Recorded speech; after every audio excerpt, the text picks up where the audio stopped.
like being in war and being a vet and seeing war, and I think you were in a helicopter gunner, was that? That's correct, yes. I was like, how, wow, I'd love to hear your experience of seeing such deep suffering. What I discovered is how to live at peace with my unpeacefulness. Because as I heal, and this is something when I heard this, it just resonated me so much. As I heal, the world heals. Mm. I'm like a drop of water on a stone.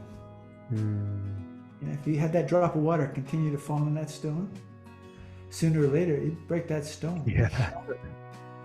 And so I hold my place. The willingness to wake up to the roots of war, violence, and suffering in me.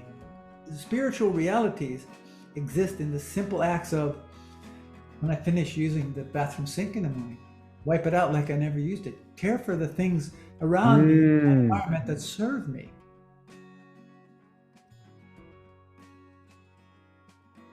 Hello, everyone. This is Dr. Kasim Al-Mashat, a registered psychologist and mindfulness teacher from the Center for Mindfulness Canada in North Vancouver. I'm interested in bringing conversations that support positive change, well-being, and mindful living. I'm deeply thrilled to introduce today's guest, Claude Anshin Thomas. A warm welcome to you. Thank you. Claude Anshin Thomas is an ordained monk in the Japanese Soto Zen tradition.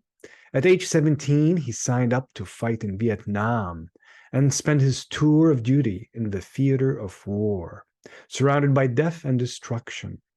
He came home suffering from an undiagnosed case of post-traumatic stress, and spent years grappling with addiction and homelessness before he was introduced to Buddhist practice.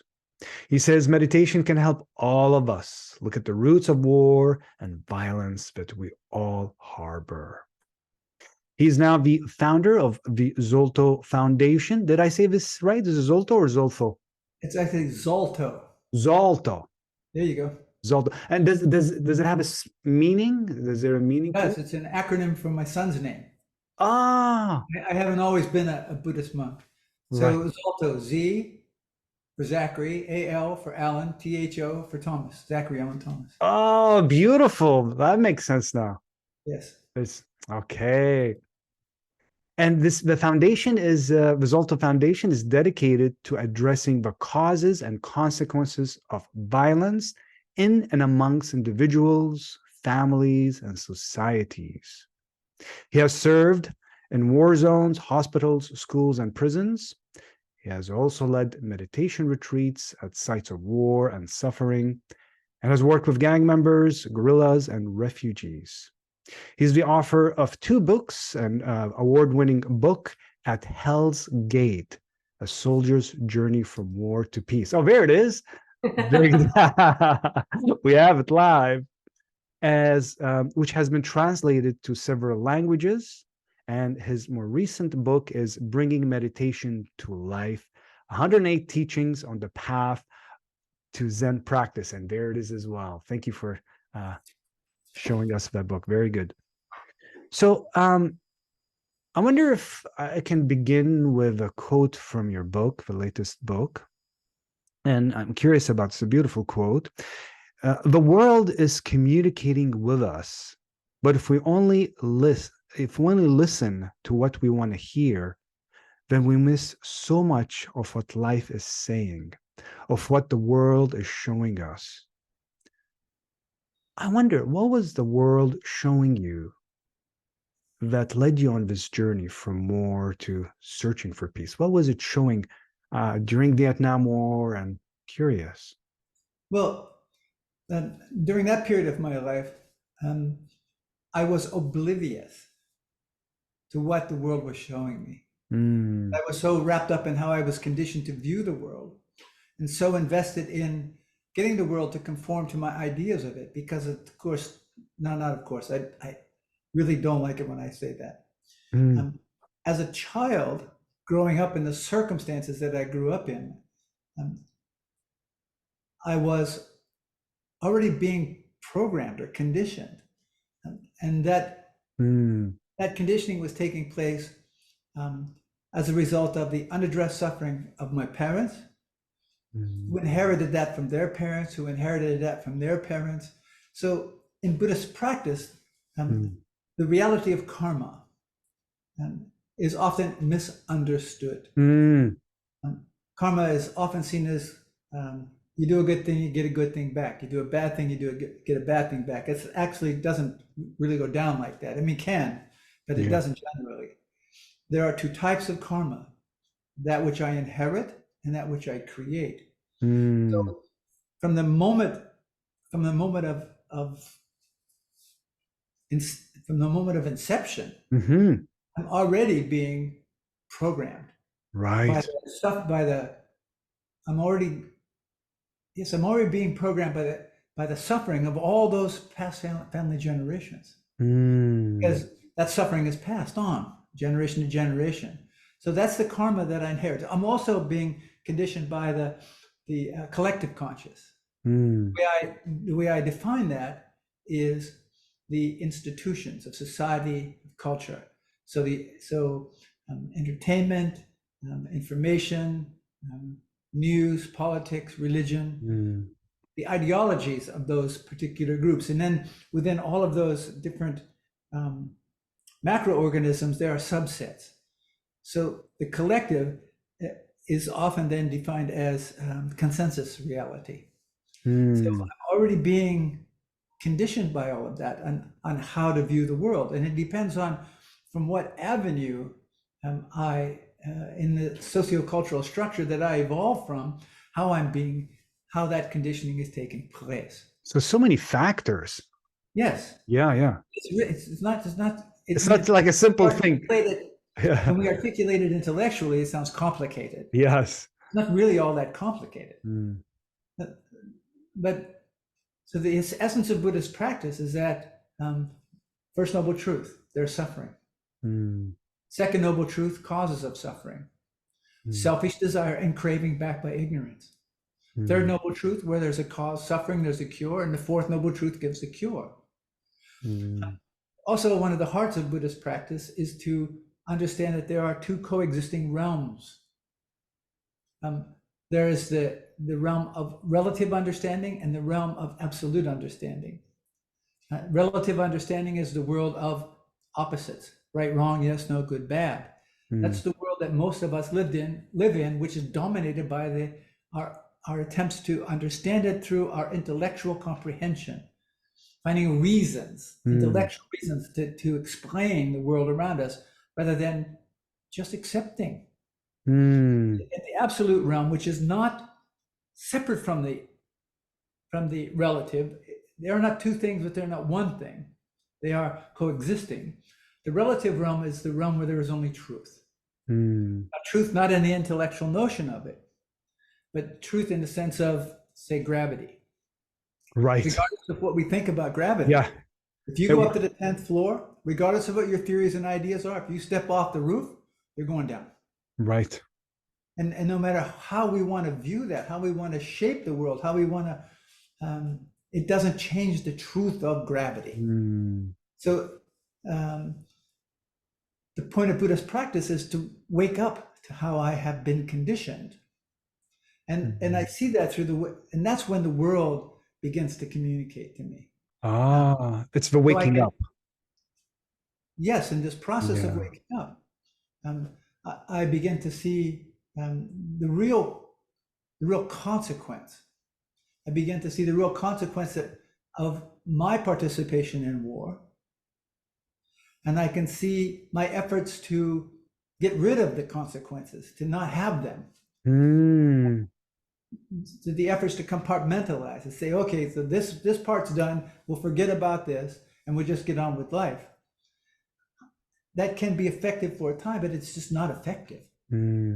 Because then I'm constantly being influenced by the karma I've inherited, and it's continuing to influence my interactions with the world of which I'm a part of, and I'm doing that in unawareness. So when I sit down and invite more stillness into my life, if I begin to carry that into everything I do all of the time, it's at that point that the structures that I have been conditioned to put in place, and the structures that I have put in place because of the karma that I'm creating, those structures begin to break down. And it's in the silence and my willingness to slow down and approach the preciseness of life that my suffering begins to show itself to me. Yeah. So the practice of meditation is not to escape suffering. Yeah. It's actually, it brings me into more contact. Right. How profoundly I have been affected, how those effects are playing themselves out in my life. And so I think in a lot of instances, people approach the practice of meditation deceived. Yeah. I so agree with what you're sharing, because that originally is what brought me to practice myself. Is I wanted a way out, and I wanted, right, like I thought I want to, like, where's the off button, so I want to meditate so I don't feel anything, so I can zone out. And what it turned out, at least from my own experience of practice, is actually it's coming closer to the truth of what I'm experiencing, the hurt, the suffering, the pain. But it's this part of how do I kind of come to terms with these parts of me that I don't like, these parts of me that have pain.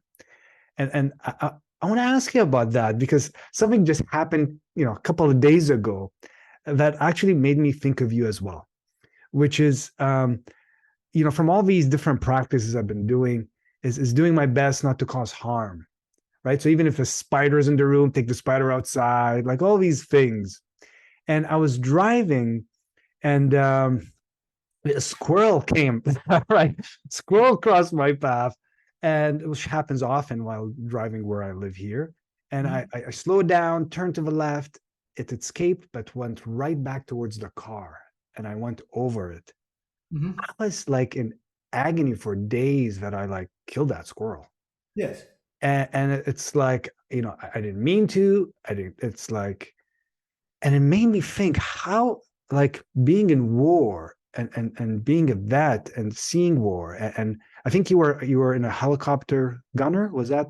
That's correct. Yes. I was like, wow, I'd love to hear your experience of working with the unpleasantness of seeing such deep suffering. Well, unpleasantness is polite. Yes, it's horrific. Yes, it is. Yeah. So what I have discovered through my commitment to live the tenets of the tradition in which I'm ordained, which is the Zen Buddhist tradition, but Zen Buddhist tradition, because in a lot of Zen circles, they are not so versed in the essential Buddhist teachings. Also, in my commitment to live as a Westerner, to live the Vinaya as a Zen practitioner and a Western monastic. The Vinaya are the monastic rules. Like precepts, for some places we refer to precepts. They're beyond precepts. They're in addition to. Precepts are just the basic guidelines, and then the Vinaya goes on to specify more specific, and it also has to do with the community interactions and those sorts of things. So in my efforts, in my commitment to do this, to learn more and to immerse myself more and to make these commitments into a spiritual way of life more defined, what I discovered is how to live at peace with my unpeacefulness. I'm really glad you were in agony at the death of that squirrel. Yeah. Because so many people don't blink. They just run over it. The other thing, like we have also in the area here where the center is, we have a lot of squirrels. Yeah. And I don't so often see them on the roads, but when I see one on the road, I stop. Yeah. I just stop, because you never know what the squirrel's going to do. I'm in not that big a hurry. Yeah. Really, I get, but it happens sometimes. Like the other day, something happened that there was a black spot on the floor, and I just went to brush it away, and when I brushed it away, I realized that it wasn't just a piece of dirt. It was just a tiny bug. And I squashed it, and it's like I felt bad. Yeah. I'm glad I feel bad, because this whole notion that while human life is precious, we live in an interconnected reality. We don't have this whole idea that we have dominion over all of this is actually leading to its destruction. Our way of living is destroying the planet. We're leading to thousands of species being going extinct regularly, and it also brings up this acrimonious relationship we have amongst one another. And so, within my own life, what am I willing to do? I'm not invested in it's about carrying the message, not delivering it. The bell.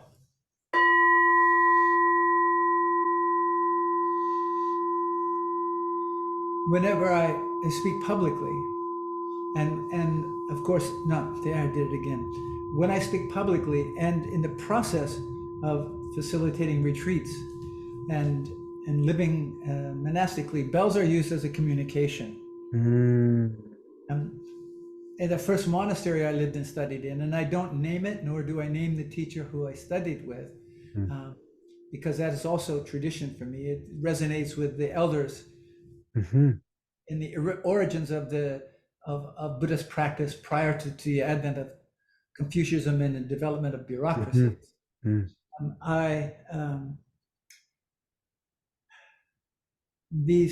bell is used in this context to keep me focused in terms of the amount of time that has elapsed, because I can get quite involved and lose track of time. It also is a moment to just stop, and let things settle, and to watch how my thought processes are unfolding. So it's an invitation to just slow down, stop, reflect, and the use of bells have a strong, long history of that. In the Middle Ages, the advent of Christianity, the bells were an invitation for the people, because it was largely an agrarian society. It was an invitation for the people to just stop for a moment. They're working the fields, just stop and reflect. And it's lost its context. So periodic, from point to point, you will hear the bell throughout our time together. Yes. It's about keeping me aware of keep me centered in time and space, and also just gives me a moment to go, slow down, buddy. Yes. There's just this moment of pausing. It's actually beautiful. And, thank you for describing it, because it took me back to the first time I noticed it on a bigger scale. It was a retreat with late Thich Nhat Hanh, a 1-week retreat that I had a chance to do, and 12 years ago or so. And there's about maybe 1,000 people, many of his monastics, and middle of the day, multiple times the bell would ring, and we all paused. And it was so powerful to see, 1,000 people, just whatever was going up, pause. And they shared this story that stuck with me. They do that even when we're doing administrative work at the monastery. They would say, the bell rings, you pause what you're doing. And it's just beautiful. The other thing to do is to realize throughout the course of the day what other forms of bells exist in our everyday life. It's incredibly important to keep in mind that meditation and daily life are not two things. Yes. Every moment is a moment to practice. It's also incredibly important to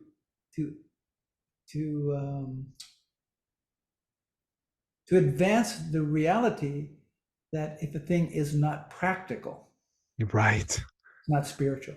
Yeah. Because people get all these wild ideas about spirituality. And it's spirituality. The reality is spiritual realities exist in the simple acts of, when I finish using the bathroom sink in the morning, wipe it out like I never used it. Care for the things around me, my environment that serve me. Beautiful. So action. So Yes, spirituality involves action. that's correct. Yeah. And I guess this was part of, I'm not sure if it was like an intentional wanting to wake up, or, from your experience into making new actions in life, creating this path that you have, because you could have continued. I know you described in your earlier days, you were homeless for, I think, 2 years, and addiction, but you Yeah. could have chosen to continue that action, but something in you made a choice to do a different action. No, I don't even do that. Mm, It's my life evolved the way it did. mm, I don't make an effort to define that intellectually. mm. It's true. At any given point in time, there are probably 10,000 avenues that the life can go down. Yeah. My life just kept unfolding, and in the way it has unfolded, and I just followed that. Mm. I don't attempt to make anything more of it than it was. Right. And people will often ask me when I speak publicly, they say, well, what was the point? The moment. Yeah, the Right. moment. Right. And I think humanity is so conditioned to be able to get their minds to explain to explain what happens to us in our lives intellectually, to comprehend it intellectually, instead of just saying, this is like this. Mr. Happy. Yeah. But there's something though for you. I think it was a social worker that introduced you to even meditation. Like there's Oh, no, no. something. My introduction to meditation came long before that. Oh. Yes, I started the study of martial arts at a young age, and my teachers were Asian. So Mm, they introduced us to a form that they called meditation, or that they named it meditation. But it really wasn't the meditation of awakening. It was more meditation of learning how to compartmentalize, how to mm, control the intellect rather than learn to live in an open and viable relationship. mm, Get the intellect in its proper position, because there is a for example, when in mm. sitting meditation, there is there's this misunderstood notion that I'm not supposed to have any thoughts. Right. That's a You don't have big, any yeah, big thoughts. misconception. It's not possible. No, if you don't have any thoughts, you're brain dead. Yeah, yeah, The totally. mind is to be active. And what I've discovered, it's not about not having thoughts; it's about the relationship with my thoughts. Mm, So I have become what has evolved through this process, this committed process of um, living an active life rooted in a disciplined spiritual practice, is that I am the observer. I can become the observer of my thoughts. mm, I neither reject them nor am I attached by them, and I don't have to define the world around me. The world will define itself to me if I'm just patient. mm. And that's a practice of meditation, because there's this drive to intellectually comprehend, and we call that Yeah. understanding. That's not understanding. No, that's striving. Then there's like a lot of like, I need to get to this in meditation, or need to get to that. And that's a Yes, lot of striving rather than just being in the moment as it unfolds. exactly. And Yeah. that's where the majority of people that I interact with struggle, Yeah. because they have all these they come to meditation with the idea to accomplish something. Right. And if you do that, then you can't practice. Yeah. Now, that doesn't mean you can't initially come with wanting to accomplish something. However, if you persist, you have to let that drop away. Yeah. It's about sitting just to sit, walking just to walk, eating just Mm, to eat, working just to work, mm-hmm, tending to what is absolutely in front of us. Now, it mm, doesn't mean that we don't have ideas, we don't have plans. Um, but we don't, let's say we have plans, but we don't plan the results. Right. Yes. So I started on a project. So I do a lot of real hands-on. The Zolta Foundation supports a Magnolia Zen Center. And Magnolia Zen Center, I do all of them. It's not a wealthy foundation. It's a very blue-collar foundation. And the same is true for the Magnolia Zen Center. So I do the majority of the repair work. Mm-hmm. And so if I'm repairing something and I'm attempting to force my will on that, get it to conform to my ideas of it, it's a struggle. But when I can step back, come back to my breath, and just say, okay, what do I need to do here? The work itself tells me, it shows me what I need to do. I just need to be willing to listen. Yeah. So, as you're saying that, it's like, as you're describing being like willing to listen, like really listening rather than just anticipating. And I literally had that last night. I had a family visiting from out of town and went to the airport. It was late. I usually sleep really early. I'm at 9 o'clock gone. Yeah. Fall asleep. So I didn't sleep late, had a couple hours of sleep. And before falling asleep, I caught my mind like this thought, oh, how am I going to do this tomorrow? I'm going to be talking to wait a minute. And then I caught it and I said, but I don't know, maybe I won't be tired. Like, why am I assuming I'm going to be tired? When my mind starts, I go, right. I like that. yeah. I mean, and I developed the capacity to listen to my mind when it's giving me that kind of information, to not take it as absolute fact. So to give space for my suffering to show itself.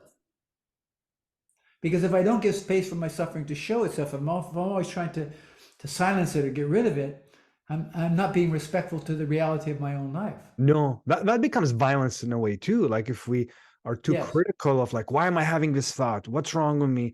That's also inner violence, isn't it? Rather than like what you're describing. Okay, right now mind is agitated. Yes. Family. Family said? Yeah, family. Oh yeah. You want to see how steady your practice is? Yeah, have a family dinner. Yeah. Yes. Extended family dinner. Yeah. You want to see how steady how steady your mind is? Then you need to get on the interstate at rush hour. Yeah. Right. When the rubber meets the road, what happens in the mind? Yeah. Exactly. Yeah. Yeah, thank you for saying that, because I think a lot of people struggle as they start meditation. They want a different mind than the mind they have, and they get upset. And I would say that when people start to sit, sitting is only one form of meditation. Yes. And that's people are failing. People who brand themselves meditation teachers are failing to communicate that, by and large. Not everyone, but by and large. Right. And so if we look at meditation as only sitting, no, we've already missed the point. No. If it doesn't, that's the part that made me fall in love with it, is for a period, a couple of years, I was just doing meditation. I was missing bridging it to life. Like, this is waking up to my life, to what happens in traffic, what happens when I brush my teeth. Yes. What happens when I'm having a disagreement with my partner, like all these moments. Yeah. Absolutely. Yeah. And the listening that I'm talking about, it's not the sound coming in the ears. It's being able to listen with my whole being. So listen with my eyes, listen with my nose, listen with my senses, as well as taking sound in through the ears. How can I listen with my whole being? Yeah. So very experiential listening. This is not. That's a point of spiritual practice. Right. Right. It's to see what prevents me from experiencing the interconnected reality of which I am a part of. Just a Mm. part. And I think not even an essential part. Because if humanity would cease to exist, the world would do quite okay. Yes. The world can exist without us. Mm. We cannot exist without the world. Yeah. Yeah. Disconnection. We have such a sense of disconnection. When I say we, like, many people have, I know I've experienced that, like, the sense of disconnected from the world, and practice seems to really help with that. I wonder if you can share a little bit. Um, a lot of people struggle with loneliness, isolation, feeling on their own, and I wonder if you can say a little bit about your experience of, like, what. Well, I would say that people, here comes the bell. Hmm.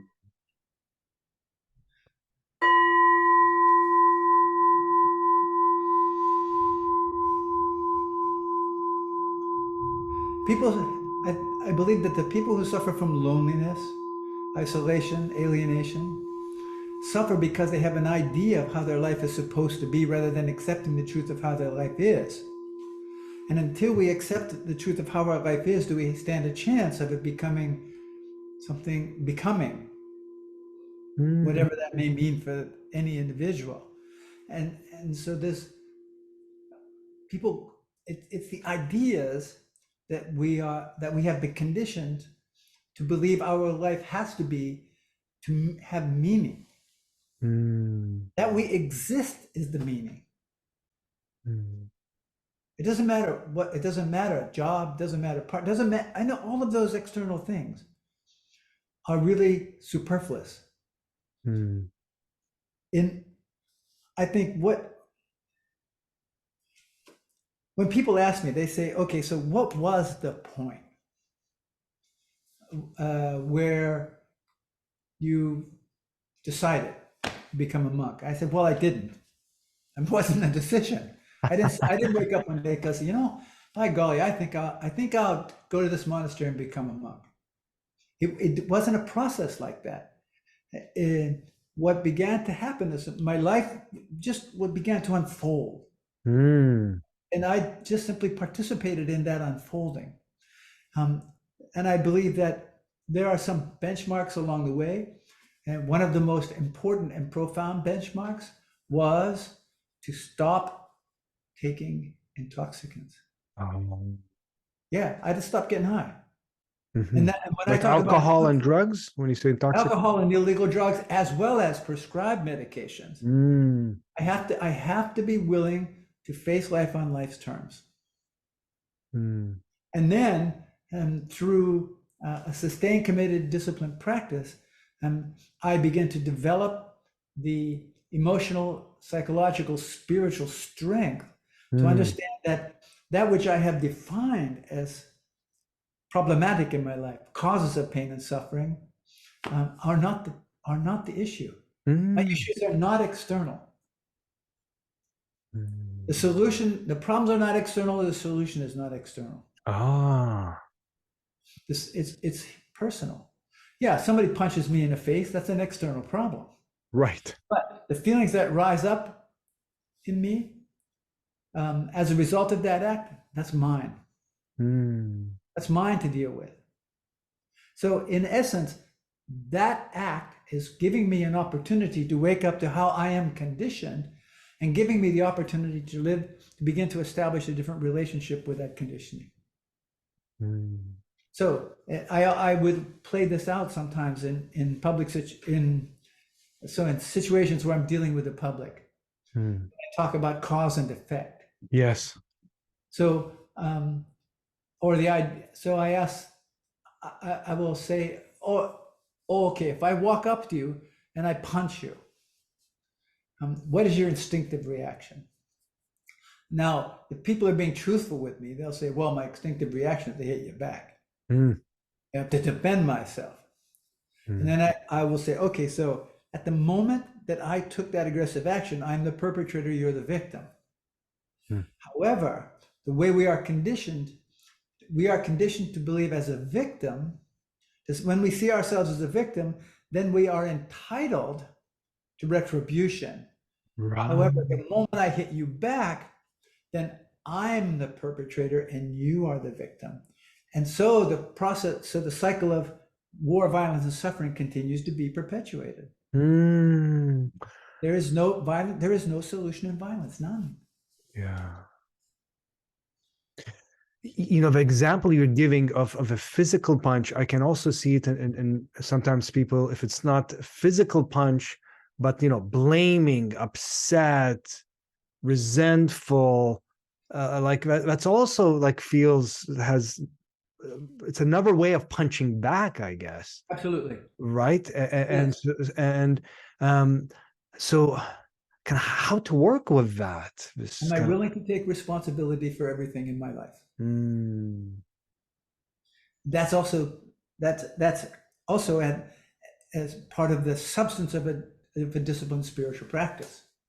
So, 13th of April, 1983, 1,000 milligrams of barbiturates. It's a lethal dose. I didn't necessarily want to die. I just didn't know how to continue living. I had, and the signs of that were, I didn't lock the front door and I didn't take my phone off the hook. 83, right? No cell phone. So I had regular landline, yeah. With an answering machine. Right. I remember those. Yeah. Right? So somebody called. And so you took that amount and someone called? Yeah. Or but they didn't. Somebody just called. And I answered the phone. Don't remember this. I already was in, I was in a blackout already. Yeah. I don't remember calling, but the person realized that I was in trouble because of the way I was talking with them. They called the police and they notified the EMTs. And by the time they got there, I learned afterwards that I was already in a pretty dangerous position. Wow. They got me to the hospital. They pumped my stomach. I don't remember much of this, in and out of consciousness. I was lying in a hospital bed. They just taken me out of intensive care. They still had me with the things I'm monitoring, heart and stuff. Yeah. And 3 men came in. I don't know who these men were. I have no idea. And one of the men asked me, and I remember a nurse asked me this when I was in intensive care. They asked me if I was going to do this again, and I said absolutely. Absolutely. There's no point in this life. Oh. And this guy, one of the 3 men that came in, said to me, "So are you going to do this again?" And I said, "You bet. Anything has got to be better than this life." And he looked at me and said, "How do you know? Could be worse." And I don't know if it's true or not, but at that moment, it was just a thing. I went, it was piercing for me. I went, really? Worse than this? Oh my goodness, I got to do something about this. Now, that doesn't mean I immediately went out and did something about it. But within a short period of time, say 2 weeks later, no, that's not true. Let's say a month and 2 weeks. So a month and a half later, yes, I found myself in an alcohol and drug treatment center in New Hampshire. So it set in motion something. I can't tell you what it was, but then I didn't go to that drug and alcohol treatment center because I thought alcohol and drugs were my problem, because I didn't. I thought they were the solution. Right. They were that which was keeping all this suffering at a distance. Yeah, not to feel it. Yes, exactly. But it doesn't, all it means is I'm just numb to it. It still kills me. And then, of course, alcohol and drugs then became the problem. Yeah. And it is a cycle of obsession and compulsion. The only solution to addiction is a spiritual solution. There is no medical solution to this. You can't replace drugs with drugs. It doesn't deal with the truth of what is at the heart, or one of the underlying realities of addiction. And so I went to this treatment center not to just to get away. Right. Because at that point in time, all my problems were external and the solutions were external. So I just wanted a break. So I went to this treatment center for that, but it was in that treatment center, again, another incident where I experienced, they defined it as a breakdown, emotional psychological breakdown. I experienced it as a breakthrough. Ah. Because at that point, I realized, oh my goodness, the real problem I have right now is that first fixed pillar drink. If I don't take that first fixed pillar drink, I stand a chance. And then in that treatment center, they gave me information on how to go forward with this kind of support that helped me. And it was that first 7 years of not using any intoxicants, and discovering, and it was through the process of supports that I had that I discovered the replacements that I was grabbing onto.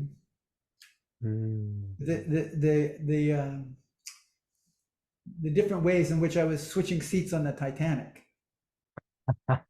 That's a good image. So to begin to stop doing those things. It was in that process that suddenly I was left face to face with how I was affected by the war. And then I embarked on a process of waking up to how I was affected by the war and how that was influencing my life. And that led me to I was in therapy with the MD psychiatrist, and then that led me to working with a social worker and a group of people who were committed to living without intoxicants, and it was that social worker who then directed me to a meditation retreat. I thought she was nuts. I didn't, it's like one of these religious things, and right. However, I wanted to it was a safe place for me, and I wanted to protect that. So I appeared quite excited. And I was really not very excited. You were hoping not to go. Yeah, and no, it wasn't. I made it, when I told the people at this retreat center the truth of who I was and what my life looked like at the time, they actually didn't want me to come. But the people who were facilitating the retreat said, we don't turn anybody away. So I did go, to my disappointment, I did go to that retreat, and it was that retreat that there was another point where I began for the first time to really talk about the war. Up until that point, I wasn't honest about it. I was always constantly minimizing what I had witnessed, what I had experienced, and what I had been a part of.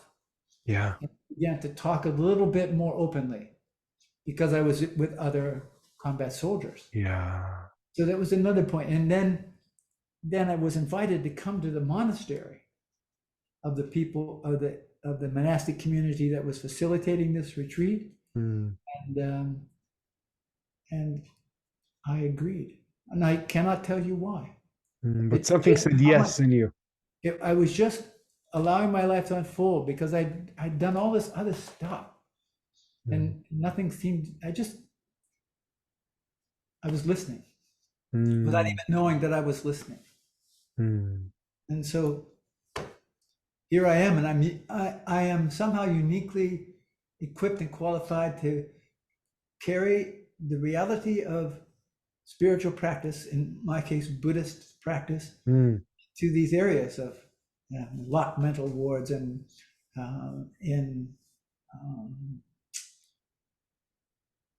in prisons, and working with all sorts of circumstances of violence, going into war zones. Yeah. I walked in Iraq between the first invasion and the second invasion. Oh, wow. I was there, and it was about 10 days into that pilgrimage. That was part of walking from Poland to Vietnam, and about 10 days into it, the guide that we had said, it might be better right now if you turn around and went back, because the guide saw that it was the way people were responding to us. It was creating a lot of tension, and so we just said, okay. Yes. Yeah. Right. So it's about listening, Yeah. attention. Yeah. But it's like I've done retreats in concentration camps, former concentration camp sites, Mm. mental institutions, um, where euthanasia was the theme. Mm. I go into places of current or past suffering. Yeah. Yeah. I Yeah. carry this practice there, and because I am um, somehow uniquely equipped to do that. Mm. Here comes the bell. Mm.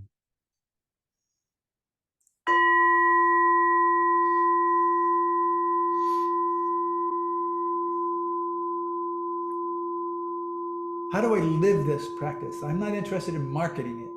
I'm Mm. interested in living it, Yeah. and not capitulating to the real rigors of Zen practice, to make it more palatable for larger groups of people to join in. I'm not interested in that, Mm. because what I understand is spiritual practices for those who want it, not those who Mm. need it. So I'm not trying to sell something. I do what I Right. do. I just do what I do. Yeah. You were sharing about the pilgrimage, which is part of your spiritual practice. I wonder if you Yes. could say a little more about that. From Poland to, was it to Saigon? The pilgrimage took me to Vietnam. So I walked from um, Poland, where I was ordained, then I walked to Vietnam, and when we entered Vietnam, we also traveled up to the Ben Hai River, which was the demarcation point Oh. between what was established as the parallel. I can't remember, 36 or 56 parallel something, where that was officially drawn by the United Nations that separated North and South. Mm. This artificial demarcation. So we went to the Ben Hai River, and I remember walking out onto the bridge, and they cross the Ben Hai River, and they have a line painted there. Mm-hmm. Was the demarcation point, and I stood facing the river, my right foot on what was the south, my left foot on what was the north, and looking down at the river, and on the bank that was the north, there was a remnants of a French military bunker, Mm. and I remember just sobbing. It's like some of the experiences that I had when I was in Iraq Mm. walking. We were taken into some places that had been affected by the first invasion and seeing the consequences of it. Yeah. And I just, even now, I can just feel it just hurts. Yeah. I can feel it. It's just, Mm. also we were this was before the separation of Czechoslovakia Mm-hmm. and Mm-hmm. what is now the Czech Republic. And there was a spot where we did a sitting in a service, and there had been a number of German Mm. nationals who had been living in the East, and this was because it was under German control, or for a time. They had gathered all these Germans up, and they brought them to a point and said, "This will be a staging point. We're going to send you back to Germany." There were like Mm. 5,000 people there, and they just killed them all. Wow. The Czech soldiers just killed everyone. 5,000, just men, women, kids, just killed them. Mm. And it was in this open field. And then to visit the concentration camps and Mm. see the suffering created by the imposition of crazy ideas, Mm. and to understand that this is still active today, Yeah. and how our greed and our selfishness and our ignorance continue to perpetuate so much Mm. hatred and violence on one another. It's painful for me. Yeah. And I continue to do what I do. Mm. Because as I heal, and this is something when I heard this, it just resonated, made so much. As I heal, the world heals. Mm. I'm like a drop of water on a stone. Mm. And if you had that drop of water continue to fall on that stone, sooner or later you'd break that stone. Yeah. And so I I hold my place. Mm. The willingness to wake up to the roots of war, violence, and suffering in me. Mm. It's an ongoing process. There is no finish to it. Mm. And because I'm not only healing self, but I'm healing for all those past family generations. I'm healing for the society and culture of which I'm a part of. But I don't do it for that. I do it because it's important for me to do it. Yeah. Which takes us back to the responsibility you mentioned. You really taken responsibility to work with your own suffering. Yes. And yeah, And to work with it means to just learn how to be present yeah. and to know that all things that come into existence will Mm. pass. Mm. And so, even though some of the suffering feels intolerable, I know that that's where practice comes in handy. So when I'm confronted with suffering that feels intolerable, I have these different practices that can support me to hold steady, like to navigate through we can call it the Bardo Hills. That's a Buddhistic term. The Bardo Hell is a space that people enter into in their transmigration from one hell realm to another. Mm. Hell realms are not something we enter into after. It's what we're living through now. Right here. The Yeah, Bard right is here. right here. Yeah, right here, right now. Yeah.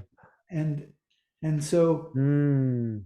um, to just be present and to develop with the support of a disciplined spiritual practice to develop the psychological spiritual strength to just stay steady Mm.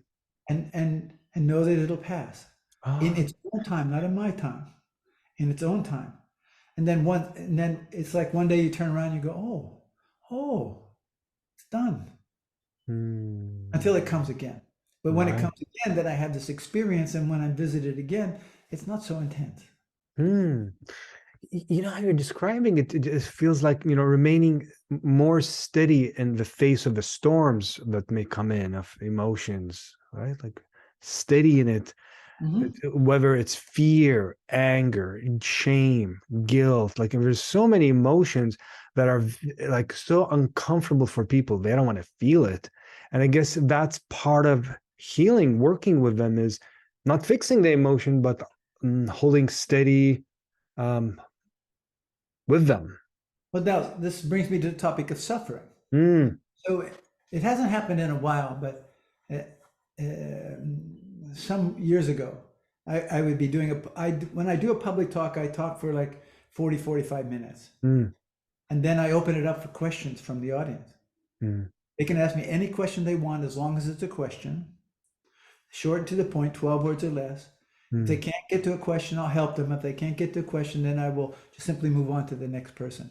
So I'm Mhm. not inviting dialogue. I'm not inviting storytelling. Right. It's real structure. And I've learned that through experience. I've learned. um, but but people would say to me, you're Buddhist. You're depressing. All you talk about is suffering. I don't want to suffer. I want to be happy. Mm. That's suffering. Yeah. Because it's the idea of happiness, attempting to get my life to conform to this idea of happiness creates more suffering. Yeah. So it's not just anger, resentment, fear. It's happiness, love, excitement. It's all these other Mm. ideas that I have that I label as positive that Mm. are also feeding the cycle of suffering. Mm. Or wanting more of one emotion, not the other. Yes, Right. Right. exactly. Well, that's a process of addiction. Mm. Ah. Wanting more. Wanting more. Yeah. Oh, if one's good, then five has to be better. Right. Expanding it. Yeah. Mm. You know, when you were describing the spiritual journey of pilgrimage, I was Yes. just curious, what is it like being a monk and not owning something? So, not like what is it like traveling, walking all these distances, not knowing when you show up to a place, like you don't have your everything ready for you. Or, I went traveling a couple of weeks ago for just a 1 week vacation, and we drove and the car was packed with stuff. I need this, I need this, I need this. And it made me think of like your journey. What is it like to be traveling so lightly? What is it like not to own anything? Well, it's not like I don't own anything. I have a responsibility Right. for the material things in my life, and we really don't need that much. Honestly, we don't. There's so much available. The commitment is to walk X number of. In Canada, you still do miles, or do you do Kilometers? We do kilometers. Okay. That's right. So to walk X amount of kilometers a day, I would say 30 to 40 kilometers a day, and to carry everything on our back. And when we arrive to the next place, where nothing is organized, we approach usually we approach the religious institutions first. And we let them know who we are, what we're doing. And Kenshin does most of the asking. Hello, Kenshin. Hello. She's been so helpful, by the way, in making this happen, this talk today. So thank you, Kenshin. Thank you, Kasim. But she's in her own right. She's quite an amazing person. But Kenshin, so we approach religious institutions, explain to them who we are, what we're doing, ask them if they provide us a simple place to stay and simple food to eat. And if they say no, then we thank them and we go to the next place. So it's not planned ahead. So it's not like you call ahead, like make reservations, like we do. Right? Oh. You arrive and you literally meet the moment as it shows up. You're like, let's see what's here. Yes, exactly. We're doing that the whole time. The walking everything. And so if everyone says no, and we sleep outside, we don't eat, we go to the next place.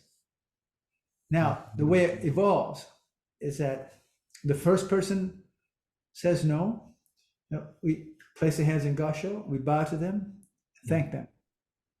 The second person says no, we place our hands in gasho, we bow to them, and we thank them. The third person says no, we place our hands in gasho, we bow to them, and we thank them. They're giving us access. Right. They're giving us access to our suffering. That no is supporting us. Because there's this idea that they are,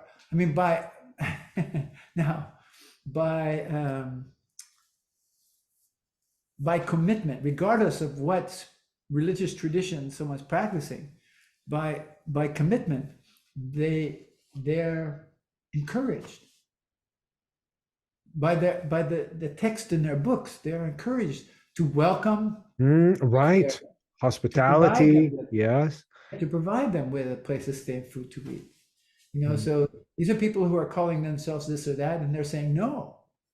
The no comes out of fear. It doesn't come out of their tradition. So it's clear that they don't quite understand. Maybe it's the secretary who's saying no, and the secretary is not practicing their faith. They're not practicing their faith. Right. What they're doing is they're expressing their own fears. They get a job, man. They're not so much. They're practicing their idea of their faith. Yeah. Now, in Europe, I don't think we've ever been turned away. In the U.S., though, we have. People have said no to us in Europe, but eventually we've gotten a place. But there've been a couple of times in the U.S. where we've stepped outside and not had something to eat. How do you? That's incredible. And in terms of safety, even like walking that distance from Poland to Vietnam, it's like feeling like working with like fear. Like talk about just like safety. Safety is an illusion. It's just the Greeks have a word, they call it themis. People create this veil of themis around them that gives them the notion, the idea that they're safe, because they settle into a routine and so they create this artificial notion that they're safe. Here comes a bell.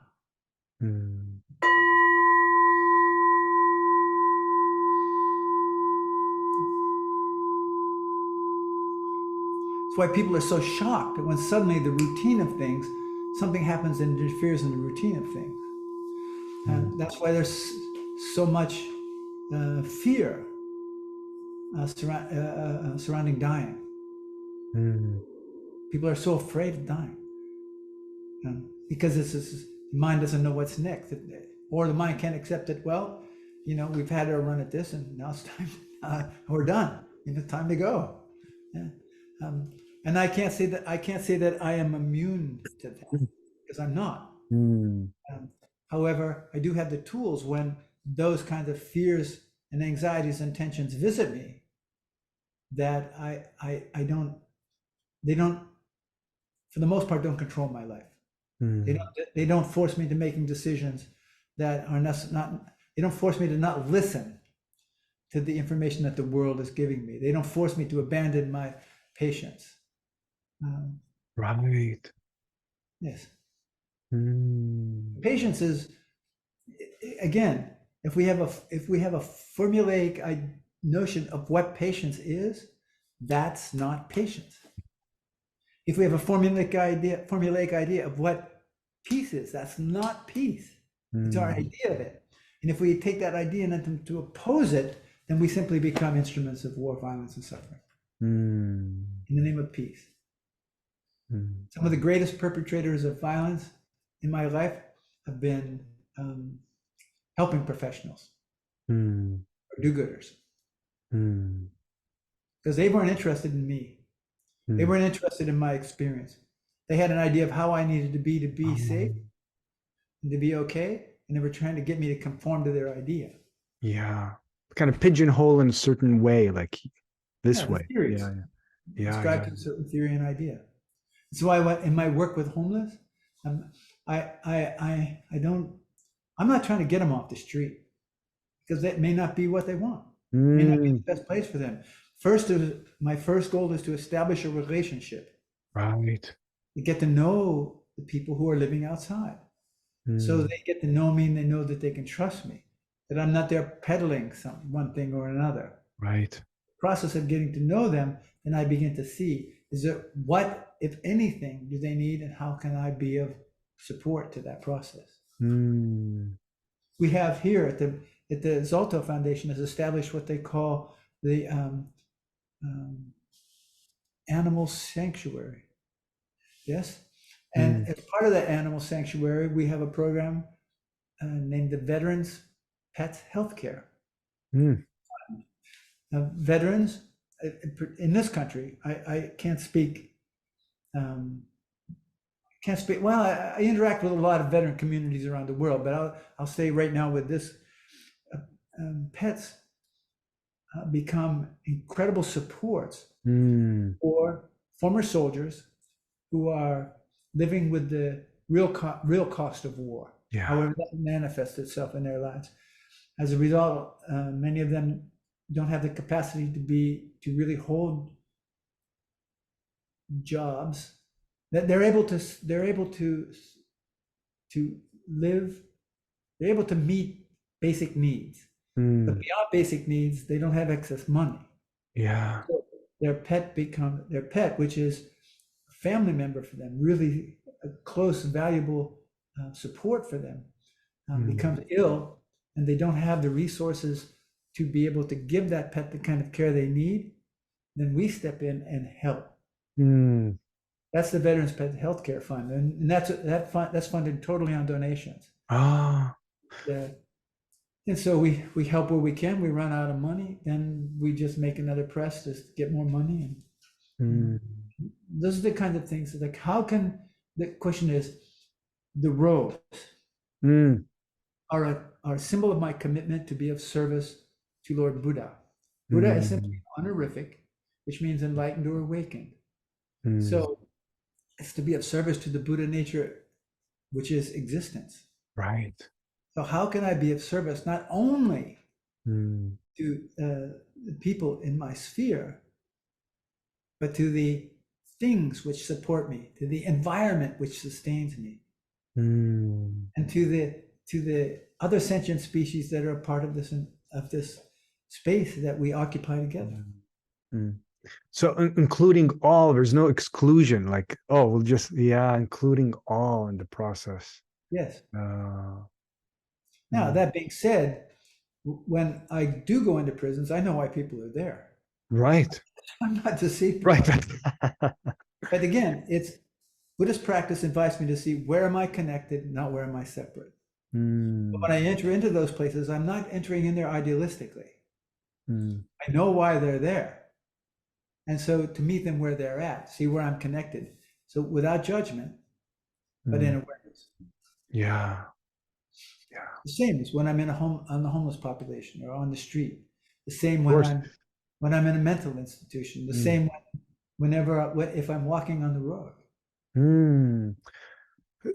This aspect of working with judgment, and I wonder if you experience that, like being judged for wearing robes, or people have certain ideas about you, or absolutely all the time. Know, yeah, because that's something we all deal with, like being judged. Like it's not easy. Projections are coming on. Yeah. Well, actually, projections are coming on all of us all the time. Yeah. Yeah, I don't know how it is. I don't know how it is for you in Vancouver. But I know you as an Iraqi citizen, or as being born and raised in Iraq. Right. That with the tensions that did exist, the fighting that was going on in the Middle East, and when people see you, they know they make certain associations and projections. Completely, still. And in judgment. And I tell you, it's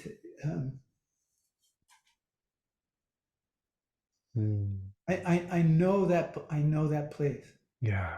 Where the bulk of humanity needs an enemy. They need something they can project their suffering, violence, and hatred on. It's one of the reasons we have such full prisons. But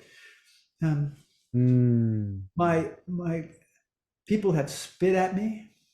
They have cursed me. They've thrown things at me. They've been it gives me or they want to put me up on a pedestal. Right. And so I've experienced a full range of projections. The painful part is people don't what I understand is they don't see me. They see their ideas of who they think I am. And so how to not get seduced into that. Yeah. Whether it's positive or not positive. But yes, it happens all the time. All the time, and working with that. Yeah. Yeah. You know, this has been so such a rich conversation, and you know, I have so many more questions, but I know we're arriving to the end of our time. And one of the things that I'm curious about is I've heard you describe a very practical way to talk about forgiveness. And forgiveness, I don't use the word. Right, you used the word of understanding. I think you mentioned acceptance and action. That's correct. Right. I wonder if you can say, because that really landed for me. So it's not just like saying a word, I forgive you, and then nothing changes. Can you say a little bit about that? I wonder about those. Well, people will ask me, they'll ask me, so what about forgiveness? And I say, it's a word I don't use. Yeah. It's like the word ego.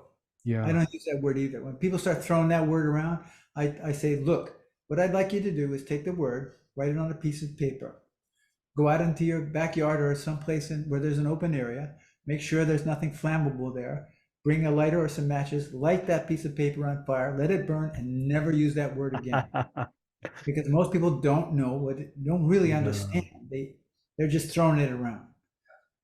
And it was a term that was only coined recently, like in maybe 19th or 20th century. But I would say that I do the same with forgiveness. I say, look, forgiveness is it's an intellectual trip. It's not based in reality, and it creates separation. Buddhist practice is about saying where I'm connected, not where I'm different. And so when I use the term forgiveness, it's like, I forgive you. It's like who am I to be forgiving anybody? Because what I'm failing to do is recognize. Right, like you're doing something. You're the one with the power in a way. Like I do. Yeah. And so what I'm failing to do is I'm failing to see, where am I like you? So where am I like you? And I don't want to look at that. I want to go, you hurt me. However, I forgive you. So what was the process? What was the dynamic? Yeah. What's up with me that I got myself involved with someone where this dynamic unfolded? What is the dynamic teaching me? Am I willing to look at that? So understanding that this is like this. Acceptance as this is, that will become an action. As this becomes, as I heal for all future generations. I heal for all of humanity. I heal for all of existence. It's like the universe. It's like the mind can't get itself around the universe. However, the mind is the universe. It's endless, expansive, unfathomable. And I'm just really okay with that. I think it's amazing. Yeah, forgiveness. It's not a word that I use, and I don't encourage it. I mean, if people want to continue, they go, well, I'm going to continue to use it. I go, it's okay. Whatever. I don't care. I don't for this reason. And as I've articulated here. Yeah. That's the reasons I don't use it. Where am I connected? Because otherwise it's separation. It's like you versus there's me. A forgiver and there's a forgivee. Yeah, there's a separation. And I guess what you're sharing is even in the pain, connecting with, okay, there's suffering on the other side too. It doesn't make them right, or me right or them wrong, but they're suffering too. And maybe that's something similar. Like I'm hurting, they're hurting. Okay, at least that there's maybe we're both wanting to heal. There's many ways to connect, and I appreciate that way of looking at it. Actually, it brings closer. So I haven't always been a monk. Yeah, I do have a son. Yeah, and my son is now 51. I left he and his mother when he was 3. I was out of his life until he was 8. My relationship with him between 8 and 11 was, I was still getting high, so it was not what it is now. Now, what I can say to my son is that, look, because of the war, because of my addiction, my relationship to you was dramatically affected by that. Therefore, you are affected. However, what you do with that now is your responsibility. If you were to continue to blame me, then you're stuck in your life. So I can take responsibility for all of that, but there's nothing I can do with what he does with that. Right. Now, that doesn't happen to be the case necessarily between my son and I, but I use that as an example of how this dynamic can work. Yeah. Really want to thank you for the path that you followed in your life. It's truly it's truly a candlelight. It really is. It's an alive candlelight that brings light to darkness. So thank you for sharing your wisdom, your experiences, and I'll include in the show notes below ways for people can connect, or if they want to make any donation to your foundation, I'll put all that. Is there a certain site do you want me to put, and then we can? Yes. Yeah. They can reach out to www.zaltho.org, and that's ZALTHO, ZALTHO, Zebra Alpha Lima Tango Hotel Oscar, ZALTHO.org, and they can learn more information about the foundation, the work that we do. They can get more information about me, and if they would like to support the work that we do, there's the tools there to do it. Yes. But I would also say, you could also invite us out to Vancouver. Yes. We're free. Yeah. All you have to do is all that needs to happen when we get invited, is that transportation needs to be provided, and food and lodging, and we live very simply. Yeah. That's how I do everything. I live on donations. Yeah. Well, would love that opportunity. Great. Yeah. Kenshin can help you organize that. Yes. Okay. We got some work to do, Kenshin.